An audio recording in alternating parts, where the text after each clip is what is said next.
Bonjour à tous, une quatrième vidéo pour la série d'Aaron avec la deuxième typologie des mères difficiles ou en difficulté. On va parler aujourd'hui des mères, en anglais on dit unmeshed, entremêlantes. En français on peut traduire ça comme les mères tentaculaires ou les mères qui sont trop fusionnelles. Alors normalement la fusion ça dure avec l'enfant quelques années quand l'enfant est bébé.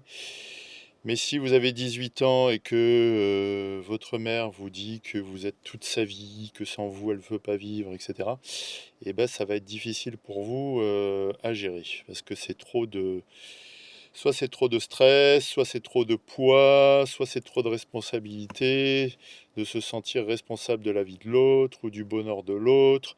On se dit qu'il faut se suradapter, il faut faire des efforts, donc il y a des schémas ou des patterns.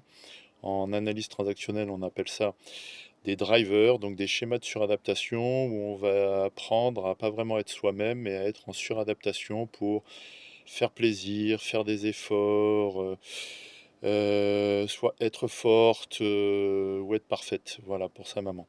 Donc la fausse croyance derrière ça, c'est croire que l'autre, c'est toute sa vie, et ce qui empêche en fait l'individuation, c'est-à-dire le processus pour grandir, pour devenir soi-même et se réaliser et s'épanouir.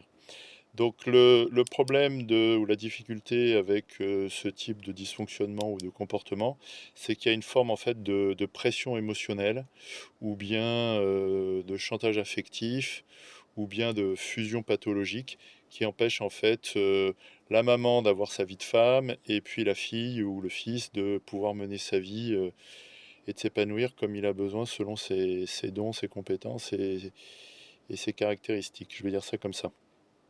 Donc dans le processus, en fait, il faut savoir que au départ, ce qui va déclencher ce dysfonctionnement, il y a un stress de l'attachement, il y a des carences affectives, il y a une peur de l'abandon, et en fait, on va s'accrocher à quelqu'un et on va utiliser, donc il y a une forme d'abus de pouvoir, on va utiliser en fait soit l'attachement naturel qu'il y a entre l'enfant et le parent naturellement, soit ce qu'on appelle la loyauté, et donc en fait on va manipuler la loyauté naturelle de l'enfant pour mettre la pression dessus, pour le garder sous la main, pour l'instrumentaliser, l'assujettir, ce qui crée chez l'autre forcément une certaine abnégation ou un certain sacrifice, puisque la personne va oublier sa vie.